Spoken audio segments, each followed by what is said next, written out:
Good afternoon and welcome to our fourth concurrent session of the day, Innovative Media to Enliven Student Presentations.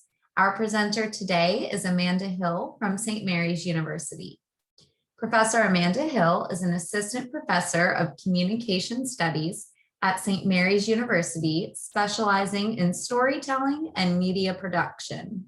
She has presented internationally and has published in a diverse range of journals, including Media Education Research Journal, Storytelling Self Society, Visual Ethnography, Florida Studies, and the IAFOR Journal of Psychology and the Behavioral Sciences. She holds a PhD in Text and Technology from the University of Central Florida. If you have any questions for Amanda during this session, please feel free to enter those into the Q&A section at the bottom of our Zoom meeting, and we will address them at the end of our time together. On that note, I will hand it on over to Amanda. Hi, everyone. Thank you so much for joining me here today. Let me just go ahead and share my screen so that I can bring up the presentation for you. All right. So today we are going to talk about innovative media to enliven student presentations. And we're going to start by discussing why we're talking about audio-visual. So in many ways, when we talk about podcasts or videos, they serve as this composition medium that is new to students who might be more familiar with kind of traditional written essays or in-person speeches. But our students are becoming more and more familiar with technology as generations progress. And so audiovisual composition, while it's related to those composition practices and writing for speeches, it's different in some capacities than what we require in those instances for class. So as students rely more on outlines and scripts to converse rather than complete papers and written speeches. Additionally, these mediums as a classroom learning initiative are made possible with the advancements of all of those technologies and appliances and applications that are readily at our fingertips now. So because of the availability and the prevalence of options of technologies, especially in non-professional contexts, the ability to record, manipulate audio and video, media communication has become an important and invaluable tool for creating content and sending messages. And as such, those media aesthetics and media literacy have become major components of our everyday communication practices in these both overt and unconscious ways. So for audiovisual assignments, students must consider their vocal performances and the effects audio and visuals have on the meaning and what the audiences take away from that. And students have to think critically about what it is that they are saying and how they're going to say it in this new format that maybe they haven't ever published in before or written for before. So at the end, I also have my students invite them to share what it is that they've taken away, share their experiences and their knowledge on those topics so that they can become, as Freire talks about, critical co-investigators in dialogue with the teacher. And then students share what they learned and their completed podcasts and videos with the class, sometimes with the larger school community, to further embrace their function as educator in the classroom. I've also found that these styles are often just more approachable than some academic writing situations, and so they're able to take that agency in their learning. So when we talk about the why, it's also important to look at how do we start. And the answer is we start with the same kind of principles that we would start with any other assignment. So we're determining the purpose, creating those learning outcomes, accessing the student access to these technologies and tools, and creating clear instructions and really taking some time to show those students the tools. Again, we want to determine the purpose because if this is not the right fit for what it is that you want to achieve with those learning outcomes, then we have to go back to the drawing board. And then it's really important to make sure we show students these tools, especially if they're new. As I've gone on with these sorts of lesson plans, I found that they stopped being new for as many students. So that piece of what I need to show is shrinking, I would say, over the past couple of years. So the first thing we'll talk about is podcasting. And research on podcasting as a composition technology where students create their own podcast content really started to take off within the past 10, 15 years. So Lee et al. Write that podcasting is a powerful way of stimulating both individual and collective learning, as well as supposing social processes of perspective taking and collective learning. Perspective taking and negotiation of meaning that underpin knowledge creation. So in the past, I've used these assignments as a sort of meta communication assignment. So students reflected on their own communication practices through audio visual communication while simultaneously speaking about the practice of communication. So they took an area of communication that most interested them and then spoke about how that worked while considering how their practice of communication affects that message. So the podcast assignment really enabled students to work with digital audio recording and editing technologies. It helps them comprehend composition in that digital medium, and it drew upon and augmented their previous composition practices, such as essay writing. These efforts allowed them to work collaboratively on a single composition assignment, encouraging discussion about their research and organization of the subject material. It additionally honed their research skills as they dove into a nuanced facet of communication. And the project further let them execute the principles and best practices of group communication that we had previously discussed in class. And so students were able to identify those varying roles that they played within that group communication.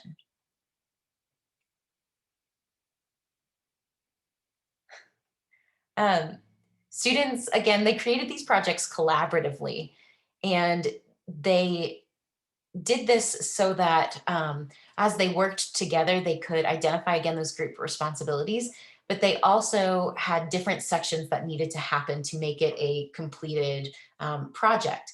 So they worked on they created an annotated bibliography of potential research to use within their recordings of their podcasts. And each student was responsible for collecting a portion of those citations. And then they decided collectively with the 12 or 15 that they had, which ones most fit in with where they wanted to go with their project. So in addition to providing resources that they might use, they had to create a one-page podcast pitch detailing what the podcast was going to be about and what questions it would examine. So really getting to define that thesis statement. They also had to define why the topic was important, both in general to them and in relation to the field of communication studies. And all of those documents were due before production on the podcast could begin and required my approval before they could continue working on those. So that allowed me to gauge how the scholarship and the authority of the references might impact their work, as well as the importance and potential impact of their podcast content. And once their bibliography and their pitch had been approved, the students then were free to begin organizing their thoughts around the specific topic and ultimately to begin recording their podcasts. The majority of the students recorded their podcasts on their phones, although some used a sound recording studio that our campus has. But smartphones are really, in my opinion, the best way to do it because they're equipped to handle the needs of this assignment. And many students even can use their smartphones now to edit the recordings directly after creating the sound file.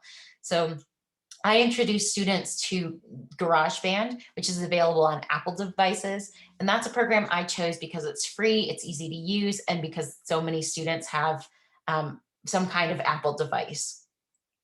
However, there were students who didn't have easy access to the software, so I also recommended other programs like Audacity or WavePad. And so those things are available on other devices and non-iOS devices, which gave more feedback, more opportunity to other students to help with that area.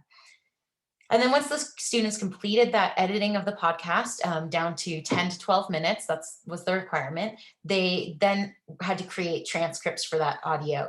And those transcripts then allowed me to ensure that the podcast content was coherent and cohesive, as well as to ensure that the students had appropriately accounted for their sources and created appropriate citations. So then the transcript, podcast recording, their bibliography, and the pitch all became a package then that helped me assess the work of students as individuals and also as a group.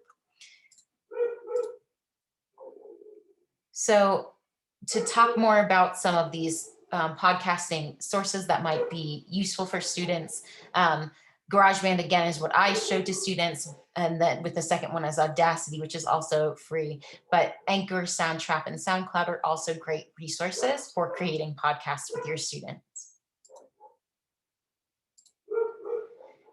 And I'd like to take the time to show you just a couple of examples, starting with interview podcasts.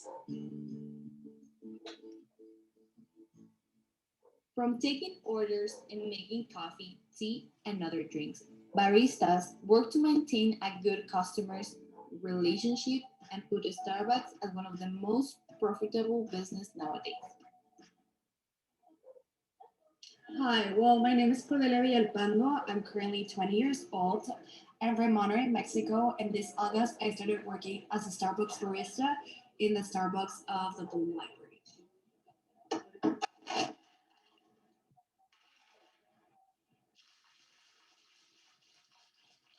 Well, in the Starbucks.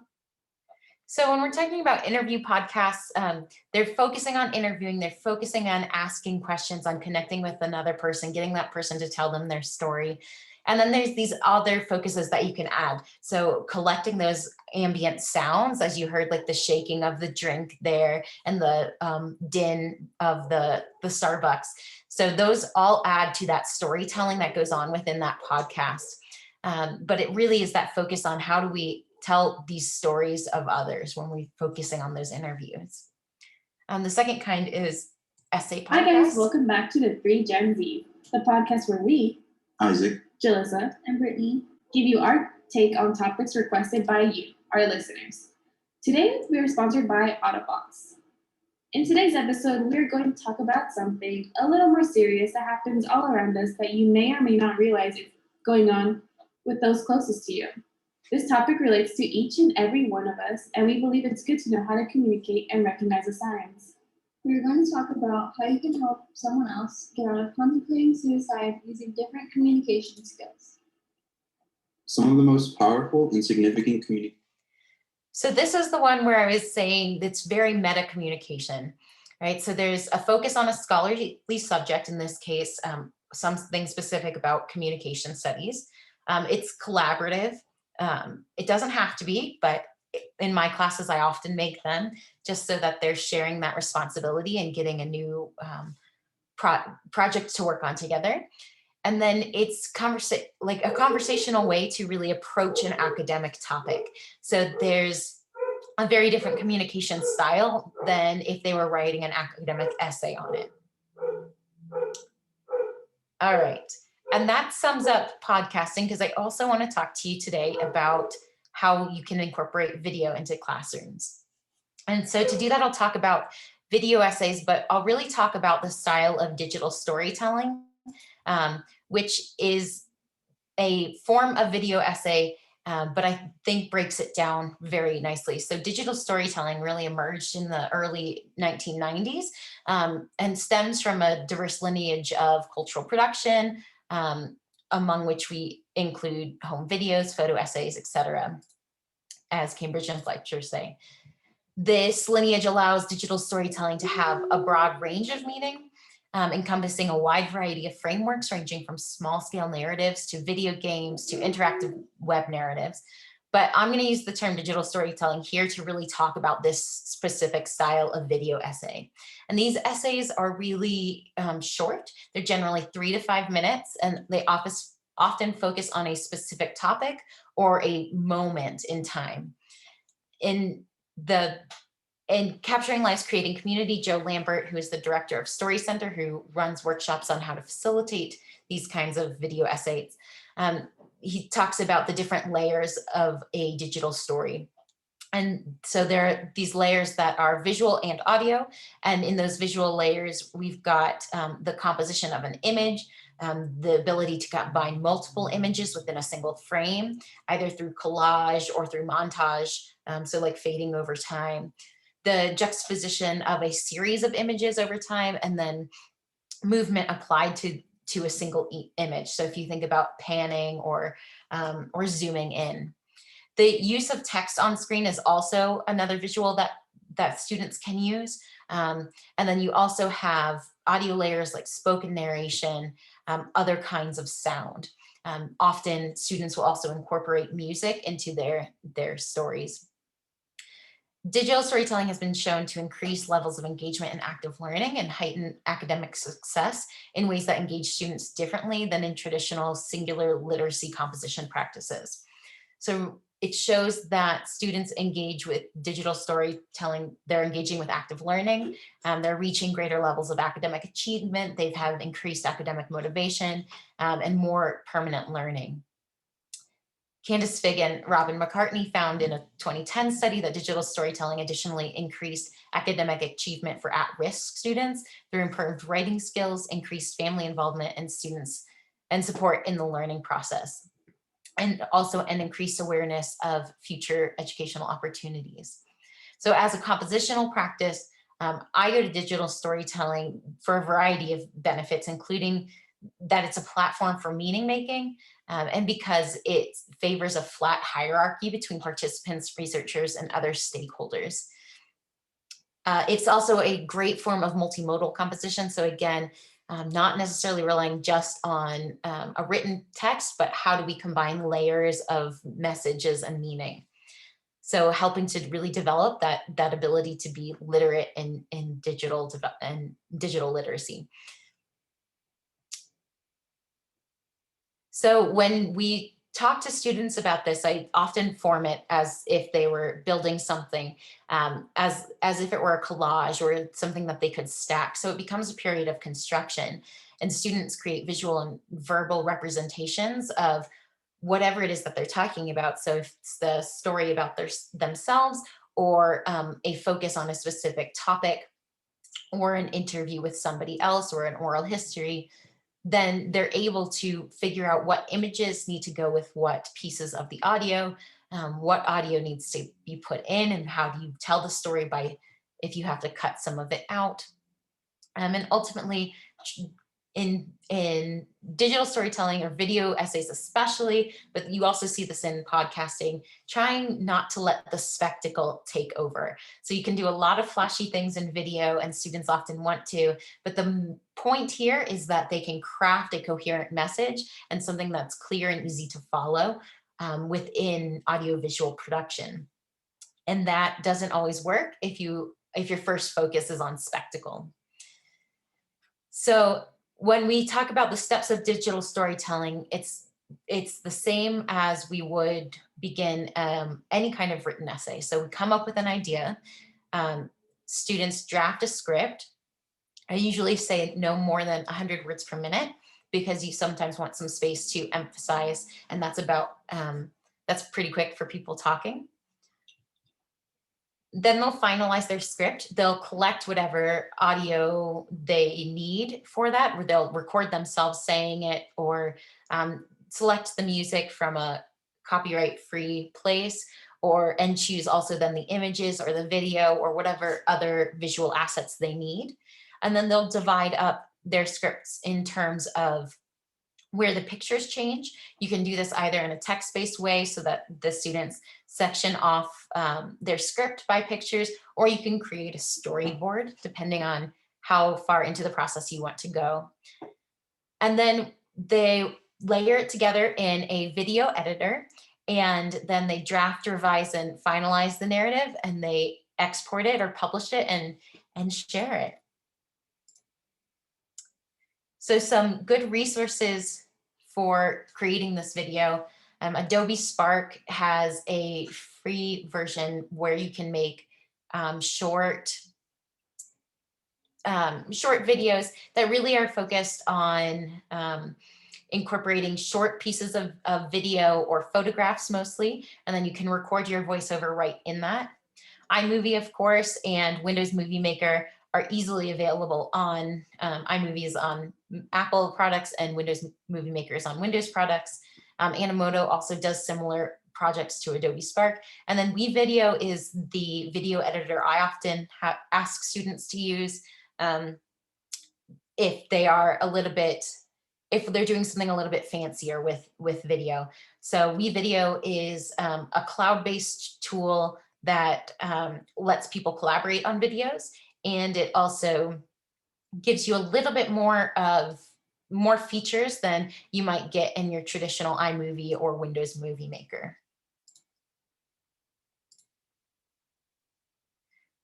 So I'll quick give some presentation examples of some of these videos with a focus on interviewing and personal stories.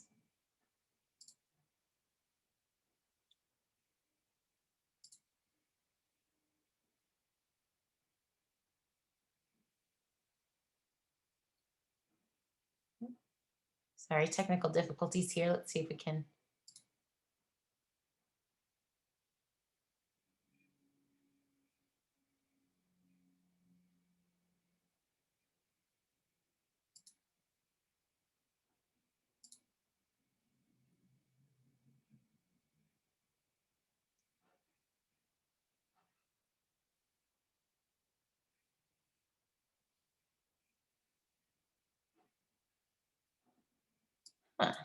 Okay, let me try perhaps leaving presenter view and seeing if I can.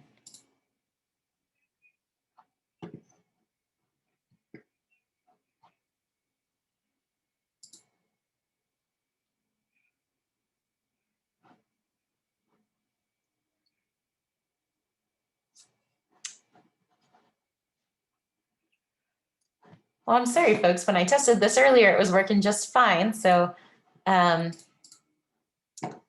me just a second.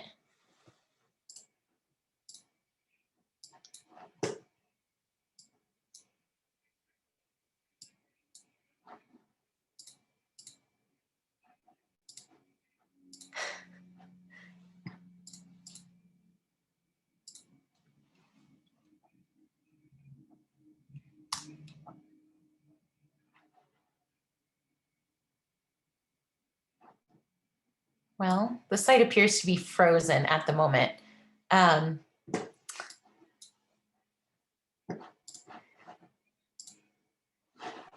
while we wait for that, I'll try to go back to this as well. But the last thing I'll talk about, and then there's slides for this too, but I'll just talk about it right now, is assessment. And so I have an example on there of an assessment I use for the podcasting assignment specifically. And the assessment is based in research about characteristics that combine to create effective vocal performances. And so it's using Warhurst et al.'s characteristics of radio performance to categorize what employers and educators of radio look for. So it's including things like content and personality, so looking at the knowledge, but also how voices can deliver certain elements, voices that suit the actual kind of station or podcast that you're looking to make. So again, figuring out what is the tone and demeanor of that audience and that message that you're going with. Looking at is it easy to listen to? Is it engaging? Does your voice really help to want to make people listen to that? So how can you use all of those paralanguage pieces, right? So the depth of your voice, the pitch, the clarity of your speech, how warm that voice is, or the tonal qualities, any kind of animation or excitement or other kinds of pieces that really do make people want to listen. So does the conversation sound real and natural? Is there also, these pieces okay, well, let me just say this. It's combining then these pieces of how do I how do I take that time to focus on using my voice as that instrument to convey messages in a new way, and also focusing on how to, sorry, it's loading here, how to, how you're conveying the content of the message, so the knowledge gained and the knowledge that's being shared. Let's see. Let me see if I can reshare this video. So again, thinking about, most, like, the first thing is the content, right? So they have to understand what it is they're talking about. So content over quality of the recording, but the recordings have to be clear. The message is first, giving room for that creativity. You heard in one of the examples about they were sponsored by a fictitious company that they made up. Later in the podcast, you actually got to hear the commercial that they came up with for that podcast. So, and then creating a clear rubric. And so this is the example of the rubric, and let me see if I can make this bigger. This is also on the presentation of the Prezi, so this link can be sent out as well. So again, like breaking it down into content wise, thinking about the introduction. Do they identify what they're going to talk about? Do they tell you how they're going to get there? Then talking about the body. Does it have proper citations? Does it make sense? Does it track logically from those citations to what it is they're arguing? Again, with the conclusion. Does it sum up what they've said in a cohesive manner? The other pieces then are all about how it is presented. So how are they using their voice and language to speak to an audience, to engage an audience? Is it clear? Is it listenable? Again, is that topic specific, and does it meet the requirements for the pieces that were set up for the assignment? Does everybody have equal time speaking, or is one person talking too much? Does it meet the time requirements? And then also, do the speakers do they sound professional? Do they approach the material professionally? Or does it feel like something that's been put together at the last minute? Okay. So I want to see quickly, oops, okay. Well, it sounds like these might work. So let me go out and back in and see if we can't get some of these examples to play this time. Oops.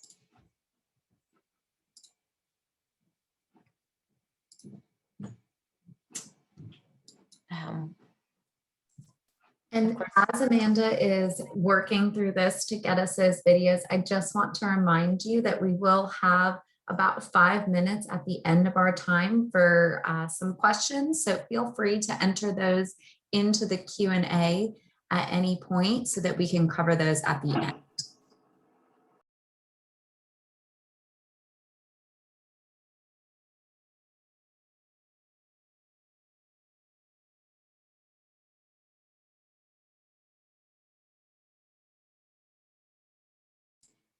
Okay.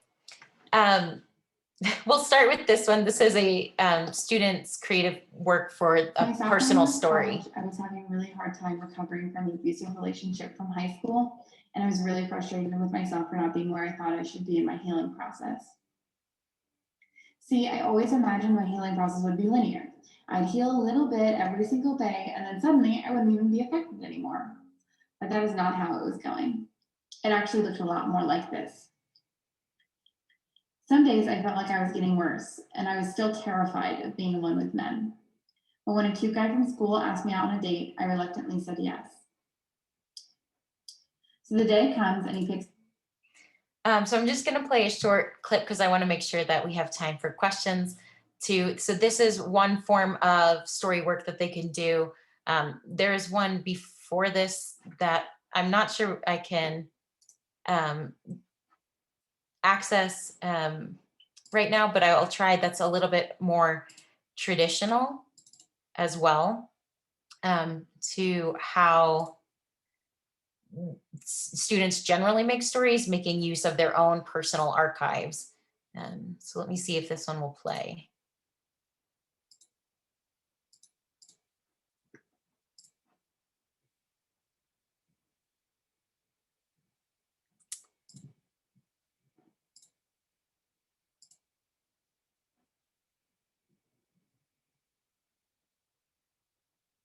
Okay, this one may not play, so I'll jump ahead to another one, which is more, it involved the students working with a community member to work through how to tell their story in the through through video. Oh no, and now I've maybe broken it all. Oh no, here we go. Technology is really great, folks, especially when it works.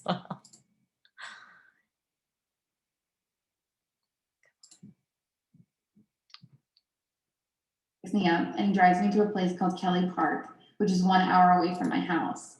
We get there, we're in the middle of nowhere, it's late, nobody is around, and the park is not.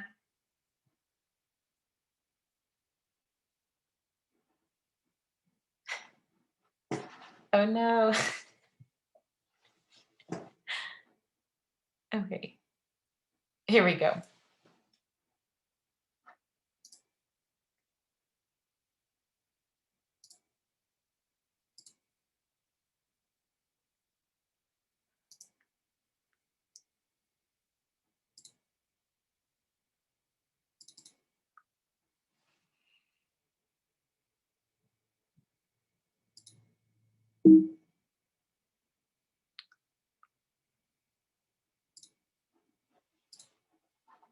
Well,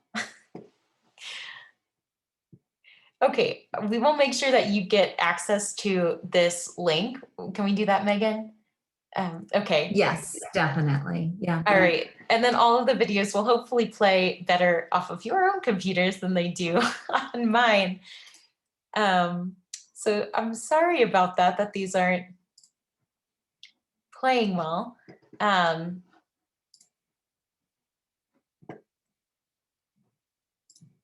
But there are 4 different videos there and the 2 podcasts. So please feel free to go and check out the students' work. Oops.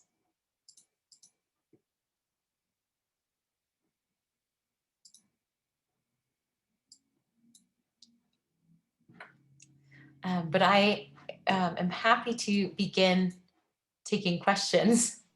Yeah, awesome. And a couple of questions related to students and how students respond to this, and I think are some great questions to start with. This type of work for students is likely new to a lot of students once they take your class, correct? Yes, so I teach anywhere from freshmen who are not enrolled in media classes to seniors who are, that's their focus. So my students who are, I'll speak to the students who often come in as freshmen who are in our, our speech course. And I talk with them about, that in today's day and age, we are not simply focused on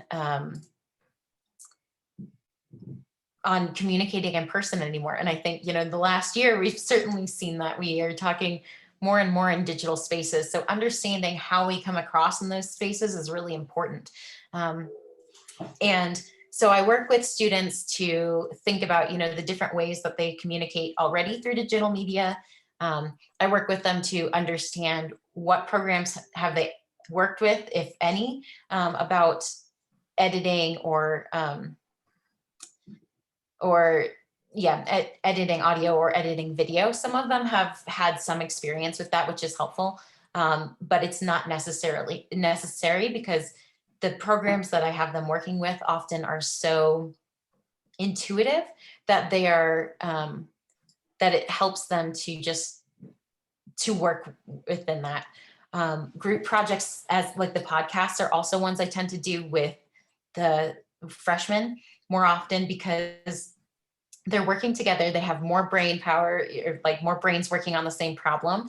And it's just audio focused. So really getting them to think about the purpose for me in the audio focus is that I'm getting them to think about their nonverbal communication in the way their voice sounds. But it also alleviates the questions or added complications of video. So when it's new, we spend a day going over how to operate. Usually it's Garageband that I'll do. And then if I have students who don't have access to Apple products, then we'll talk through other ones individually. Usually at least one person in the group has access to an iPhone, and that is the only tool you really need to do this, because you can download GarageBand on that. You can easily record right in the program, and you can edit within that as well. Awesome. And kind of going off of that, what would you say is the biggest challenge when trying to incorporate these types of projects into your assignments? And how do you try to kind of proactively plan to overcome those challenges? That's a great question. So I think the biggest challenge is time management.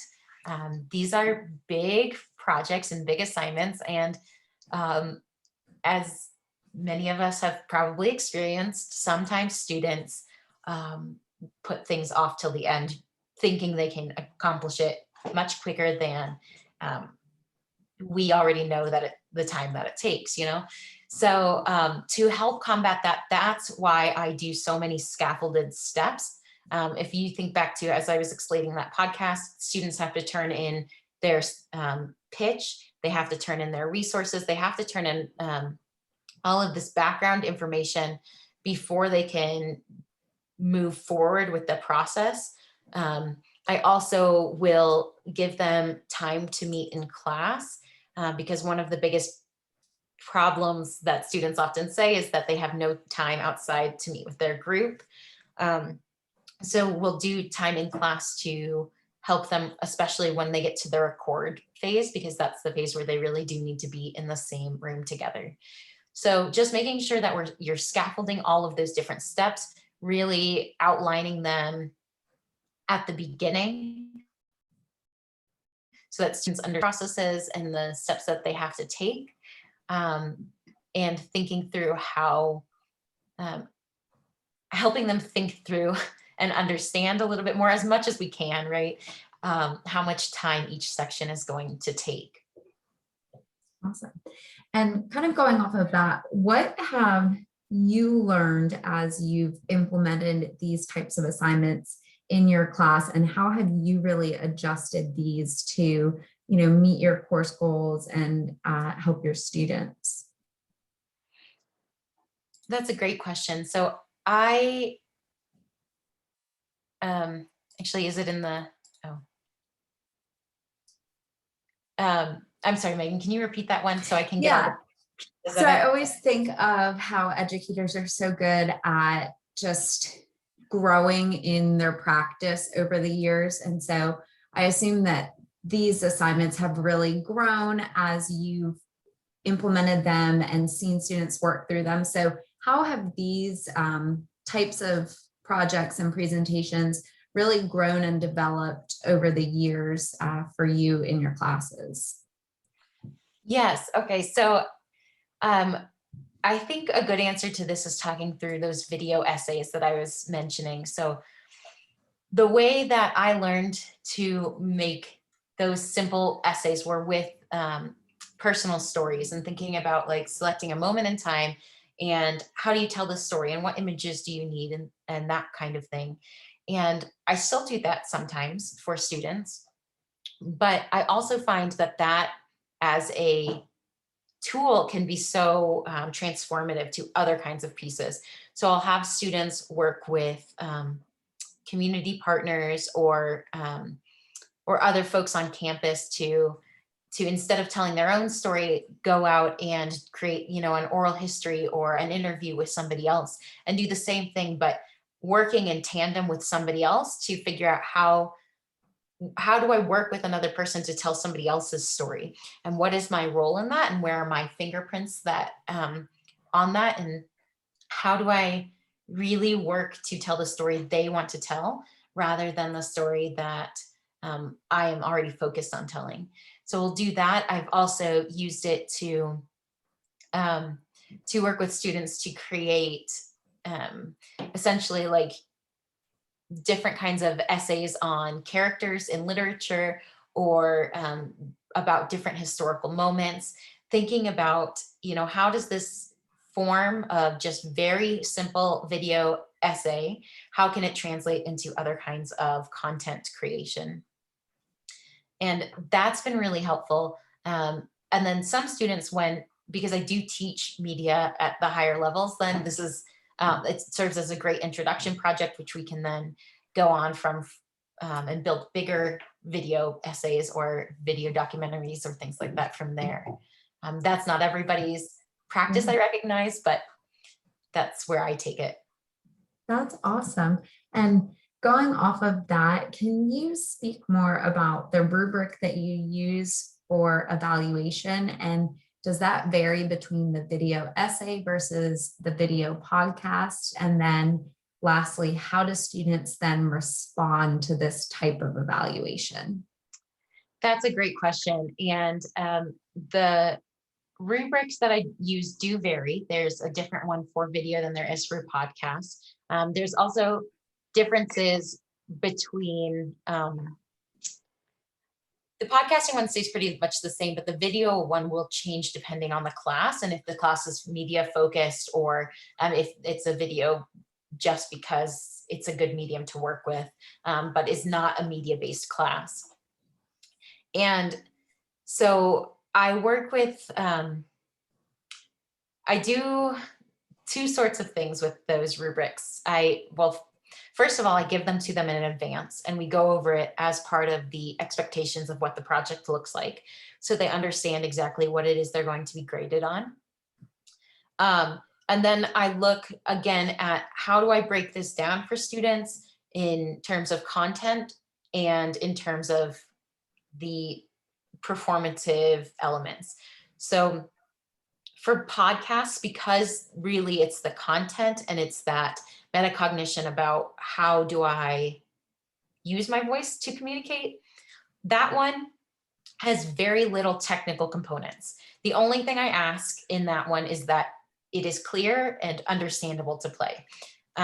It doesn't always have to be the cleanest podcast, but I do just ask that I can understand it if I listen to it. If I do video essays, there's a little bit more that goes into those. So I, again, focus it on the content, but then that technical element is usually a little bit greater. So do the videos match up with what it is you're talking about, right? Do they add something to what it is you're saying to that message? So because they have these different layers of how message content is being translated to the audience, then that one gets a little bit more complicated, because you have to still focus on the content, but you have to focus on the content in the different mediums that you're getting.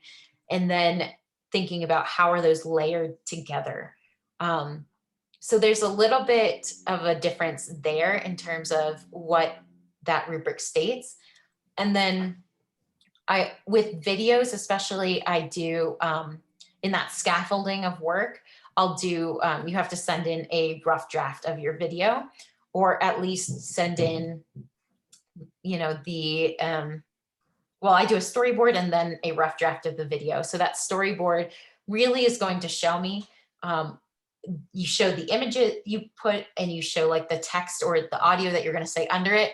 That's going to tell me if those two messages line up really easily. So I try to set the students up for success by really scaffolding those assignments, really laying out what it is we're looking for, and then really giving feedback along the process. In many of my other media classes, I use expectations grading or specifications grading rather than the linear like A, B, C, D. so that students have the chance to submit something, but if it needs revision, they can go back and focus on revising it and making it better, rather than just accepting whatever grade they're going to be given with that first attempt that they're turning in.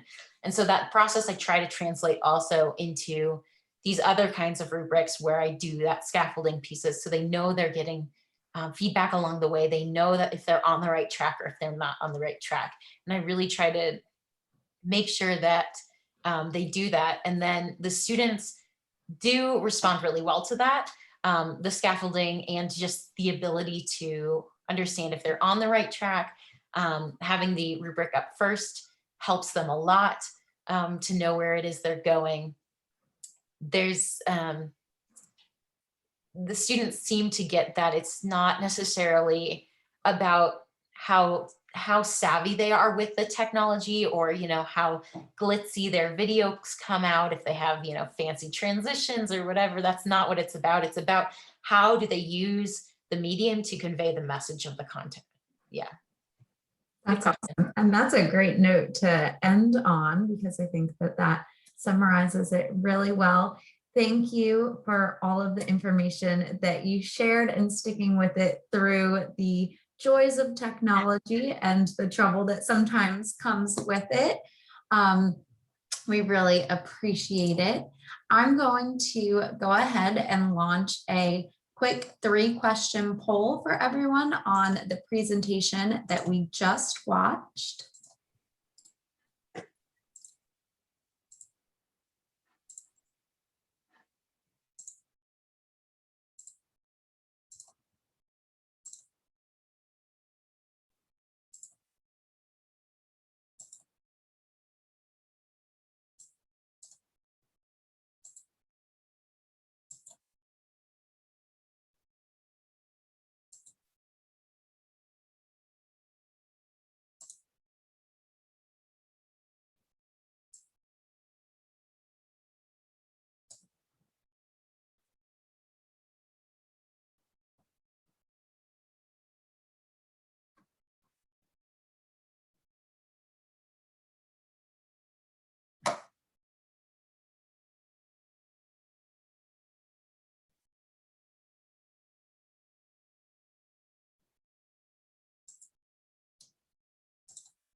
Thank you all. The next concurrent sessions will begin at 4 p.m. Eastern Time. You can view the chat for session meeting room links or access the conference website for a complete list of concurrent sessions and their descriptions. While you're accessing the conference website, don't forget to stop by the exhibit hall to talk one-on-one with a Hawks representative. Have a great rest of your day.